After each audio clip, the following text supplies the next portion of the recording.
biasanya Pak Nani itu kalau setelah apa namanya Sore-sore. sore atau malam itu kan biasa terang tanya-tanya bagaimana kisah waktu dulu-dulu itu bagaimana. Jadi beliau itu mau bercerita bahwa bagaimana dia penyiksaan dari zaman Belanda ke Jepang itu.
Halo, assalamualaikum sahabat YouTube.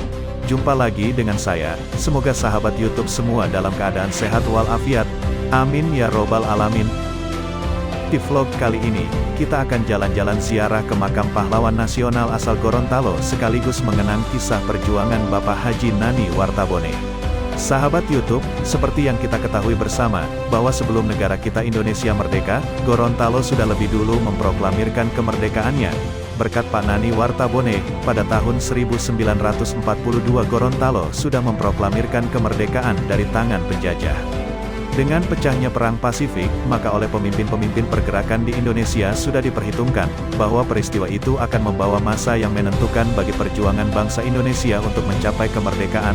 Hal ini telah sejak tahun 1928 selalu diperingatkan oleh pemimpin-pemimpin pergerakan politik agar rakyat Indonesia segera menjadi bangsa yang teguh dan bersatu.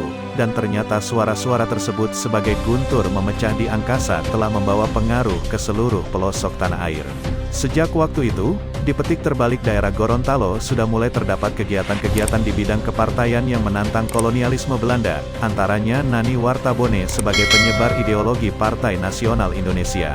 Karena tekanan semangat cita-cita perjuangan untuk Indonesia merdeka, maka pada bulan Mei tahun 1940, ketika Belanda jatuh ke tangan tentara Nazi Jerman, dan Perang Dunia II sedang berkecamuk dengan dahsyatnya, di Gorontalo Nani Wartabone secara rahasia telah mengadakan pertemuan di tempat kediamannya di Suwawa dengan tokoh-tokoh partai politik untuk memikirkan langkah-langkah apakah yang hendak dilakukan jika pecah perang di Lautan Pasifik. Pada tanggal 8 Desember tahun 1941 Perang Pasifik mulai berkobar dan ini benar berarti bahwa kedudukan pemerintah Belanda, dengan wilayah jajahannya yang begitu luas mulai terancam dan untuk menghadapi masalah ini pemerintah Hindia Belanda semakin memperketat politik pertahanannya dengan menolak tuntutan rakyat Indonesia berparlemen, sudah lebih memperkeras pengawasan terhadap pergerakan-pergerakan politik di seluruh Nusantara.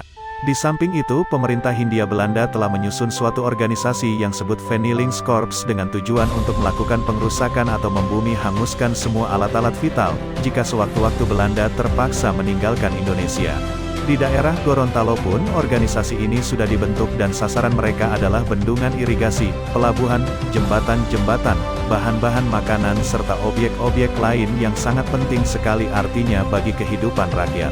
Melihat gerak-gerik Belanda yang semakin nekat untuk melaksanakan rencana jahatnya ini sebagai akibat invasi Jepang yang semakin dekat ke Indonesia, maka pada tanggal 10 Januari tahun 1942, Nani Wartabone telah mengancam anggota-anggota Vernielingskorps dan mengirim surat langsung Kepda Asisten Residen Komando dan Controller Dankona yang berisi satu ancaman bahwa, jika pemerintah Belanda akan menjalankan pembumi hangusan di daerah Gorontalo, maka Belanda akan menghadapi tantangan dari rakyat. Melihat gerak-gerik Belanda yang semakin nekat untuk melaksanakan rencana jahatnya ini sebagai akibat invasi Jepang yang semakin dekat ke Indonesia, maka pada tanggal 10 Januari tahun 1942, Nani Wartabone telah mengancam anggota-anggota Femialings Corps dan mengirim surat langsung Kepda Asisten Residen Komando dan Controller Dankona yang berisi satu ancaman bahwa, jika pemerintah Belanda akan menjalankan pembumi hangusan di daerah Gorontalo, maka Belanda akan menghadapi tantangan dari rakyat. Lama sebelum surat ancaman ini, Nani Wartabone sudah menjalankan gerakan di bawah tanah untuk mencegah dilaksanakannya penghancuran Belanda terhadap objek-objek vital di daerah Gorontalo. Dalam hal ini Nani Wartabone menugaskan Pendang Kalengkongan pegawai kantor pas waktu itu untuk menyusup ke tubuh alat-alat bersenjata Belanda dan mempengaruhi mereka agar memihak pada perjuangan rakyat. Di samping itu pula perjuangan diarahkan pada pembentukan suatu badan yang disebut Komite 12 pada tanggal 16 Januari tahun 1942 yang beranggotakan semua tokoh-tokoh partai politik yang ada di daerah Gorontalo sebagai lembaga persiapan untuk menghadapi segala kemungkinan yang terdiri dari Nani Wartabone sebagai ketua, RM Kusno Danupoyo sebagai wakil ketua, OE H. Buluati sebagai sekretaris serta Usman Haju, R. Sugondo, Usman Monoarfa, Sagaf Al-Hasni, Usman Tamu, AR Ointu, Gafar Usu, Hasan Bajebil, dan RM Danwatio sebagai anggota. Api Perang Pasifik menjalar terus dan setelah Tarakan dan Balikpapan jatuh ke tangan Jepang, beberapa hari kemudian, yaitu pada tanggal 11 Januari tahun 1942, Jepang mendarat di Manado dan seminggu kemudian seluruh Minahasa diduduki oleh Jepang. Dengan didudukinya Manado, pemerintah Belanda semakin kalap, sehingga pada tanggal 19 Januari tahun 1942, pimpinan Femialings Corps memerintahkan kepada anggotanya untuk memulai pengrusakan. Pada hari itu juga Nani Wartabone segera mengancam pimpinan Femialings Corps bersama anggota-anggotanya dengan bersenjatakan pistol FN mengendarai sepeda motornya mengelilingi kota sambil menyerukan kepada rakyat untuk membunuh tiap orang yang menjalankan pengrusakan. Dengan adanya ancaman ini, pemerintah Belanda merencanakan penangkapan terhadap Nani Wartabone, tetapi hal ini sudah tercium olehnya, sehingga menghindari hal ini Nani Wartabone mengundurkan diri ke Suwawa dan mempersiapkan pertahanan untuk menunggu setiap kemungkinan penyerbuan alat kolonial Belanda. Melihat sikapnya ini, pemerintah Belanda merubah siasatnya, yaitu dengan memperalat Jogugu Wedena Ayuba Wartabone, kakak kandung Nani Wartabone, dikirim sebagai utusan ke Suwawa untuk mempengaruhi adik kandungnya supaya merubah sikap yang keras terhadap Belanda. Usaha ini tidak berhasil. Situasi semakin gawat setelah pada tanggal 22 Januari tahun 1942, Belanda telah membakar kapal motor Kololio milik firma Lasahido. Pada hari itu juga sebelum Belanda melakukan pengrusakan secara meluas, Nani Wartabone memberitahukan kepada Pendang Kalengkongan untuk menduduki kota dan mempersiapkan penangkapan terhadap orang-orang Belanda. Tepat pada malam harinya, semua bagian-bagian penting di daerah Gorontalo telah diduduki secara diam-diam oleh masyarakat. Pada tanggal 23 Januari tahun 1942 dini hari ketika gerakan penangkapan akan dimulai, Nani Wartabone memberitahukan kepada kawannya Kusno Danupoyo, bahwa hari ini juga akan mengadakan kop data terhadap pemerintah Belanda.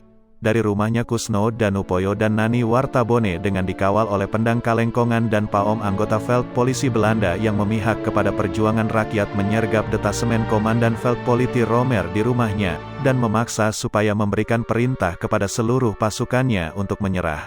Akhirnya Romer menyerah dan Nani Wartabone segera memerintahkan pada Pendang Kalengkongan untuk mengambil alih kekuasaan seluruh detasemen Veld Polisi. Setelah alat bersenjata Belanda ditundukkan, penyergapan diteruskan kepada pimpinan pemerintah kolonial Belanda yaitu Asisten Residen Kom dan Controller Dankona. Terhadap mereka dipaksakan untuk menyerahkan seluruh kekuasaannya dan semua orang-orang Belanda ditangkap dan dinyatakan sebagai tawanan rakyat. Seorang Belanda, Komandan Polisi Kota, Koover namanya, hendak mencoba memberikan perlawanan tetapi akhirnya ia telah dikeroyok oleh rakyat dan segera dijebloskan ke penjara. Perebutan kekuasaan telah selesai, dan pada hari itu juga Nani Wartabone memanggil Kusno Danupoyo bersama semua anggota Komite 12 untuk menduduki kantor pemerintahan dan bertugas sebagai Dewan Rakyat untuk mendampinginya dalam menjalankan politik pemerintah. Nani Wartabone segera memerintahkan pada saat itu untuk inventarisasi semua harta milik pemerintah Belanda, milik perusahaan-perusahaan Belanda dan milik pribadi orang-orang Belanda. Segera setelah selesai mengambil alih kekuasaan pada jam 11 tanggal 23 Januari tahun 1942 di lapangan kota Gorontalo, di hadapan puluhan ribu masyarakat, dikibarkan sangsaka merah putih untuk pertama kalinya dalam sejarah daerah Gorontalo, dengan diiringi dengan lagu kebangsaan Indonesia Raya. Selanjutnya di hadapan ribuan massa saat itu, Nani Wartabone mengumumkan bahwa mulai hari ini kita sudah bebas dari penjajahan Belanda. Kekuasaan pemerintah daerah Gorontalo sudah berada di tangan rakyat yang terdiri dari anggota-anggota Komite 12, di mana Nani Wartabone sebagai pemegang pucuk pimpinan pemerintahan diharapkan supaya seluruh rakyat tetap tenang dan waspada. Pernyataan ini disambut dengan pekikan "Merdeka" dan semangat yang berkobar-kobar dari seluruh massa rakyat Gorontalo. Sebagai kelanjutan perjuangan, disusunlah Laskar-Laskar Pertahanan Rakyat tanpa memandang perbedaan golongan dan suku. Bahkan ratusan pemuda-pemuda keturunan Arab, Tionghoa, secara sukarela turut memikul tanggung jawab atas pertahanan dan keamanan Yenahti setiap kemungkinan jika sewaktu-waktu pihak penjajah muncul kembali. Kekompakan pertahanan Laskar Rakyat ini telah dibuktikan oleh kemampuan mereka menawan ratusan tentara Belanda yang mengundurkan diri dari daerah Minahasa, ketika mereka mendarat di sepanjang pantai selatan Gorontalo. Pasukan Belanda itu banyak membawa tawanan pemimpin-pemimpin pergerakan politik dari Manado, Bolaang Mongondo Mokoginta, atau ayah Jenderal Mokoginta. Tetapi kemudian mereka dibebaskan oleh rakyat di Gorontalo. Di antara tawanan-tawanan politik yang dibebaskan itu adalah G.E. Dauhan, Jogugu Bolaang Mongondo Mokoginta.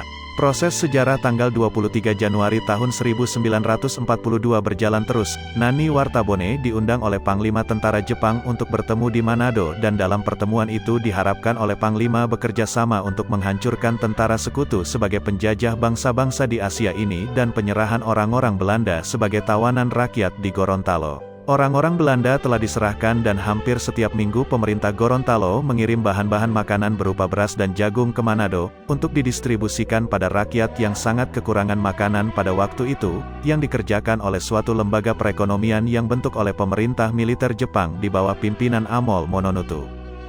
Hari ini tanggal 23 Januari tahun 2022, 80 tahun sudah berlalu. Peristiwa patriotik tanggal 23 Januari tahun 1942 telah menjadi catatan sejarah penting bagi bangsa Indonesia umumnya, dan daerah Gorontalo khususnya. Kita sebagai generasi penerus perjuangan Nani Wartabone wajib mengisi kemerdekaan ini dengan kegiatan-kegiatan positif serta bermanfaat untuk banyak orang. Dan untuk menghargai perjuangan Nani Wartabone ini, pemerintah Republik Indonesia menganugerahinya sebagai pahlawan nasional. Dan khususnya di daerah Gorontalo, Nani Wartabone mendapatkan gelar kehormatan Talo Dulua Lolipu, yang artinya putra terbaik Indonesia dari Gorontalo, yang berjuang membela negara. Biasanya Pak Nani itu kalau setelah sore atau malam itu kan biasa terus tanya-tanya bagaimana bisa waktu dulu itu bagaimana.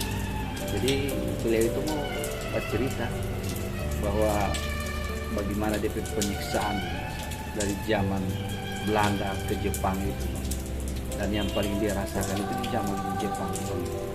Dia bilang biar buat 3 tahun tapi dia penyiksaan itu, bagaimana dia tanam di pantai, terus susah bernapas, bahkan pisang yang tadinya dia solapar itu kan pisang itu datang sendiri, masuk pada ke mulut toh, itu dia bertahan hidup ya, untuk bertahan hidup.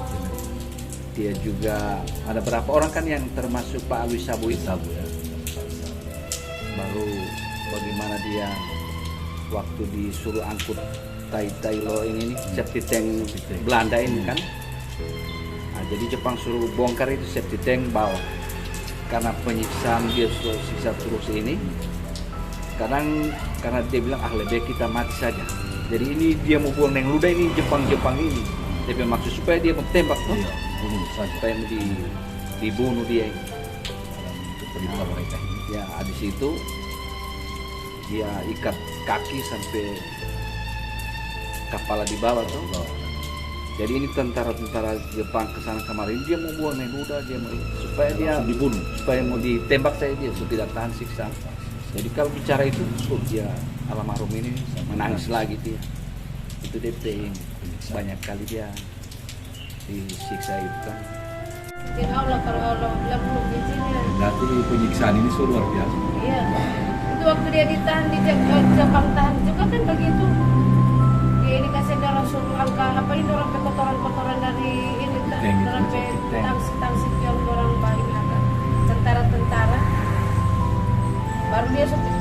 kasih makan, dia jaga siksa, dia suruh angkat. Mau buang di laut itu DP ini kalau kotoran itu. Jadi berjalan ke sana, diadakannya itu yang DP penjaga-penjaga itu juga penjaga buang akan luda. Supaya dia tembak dia. Tapi Tidak ada. Karena dia pesta belum dengan itu tai. Iya, Gara-gara supaya dia macam-macam dia bicara. pancing. Dia Dia pancing pancing supaya orang marah mau membunuh pak dia. Tembak Dia tanpa. dia bilang dia tidak mampu kasihan. Dia tidak kuat dia ini dalam pesiksaan itu. Jadi dia lebih baik dibunuh saja dia suruh tembak. Tapi dia tidak mau tembak. Mungkin belum tertera juga belum ada perintah. Belum aja. Belum aja. Baru siapa?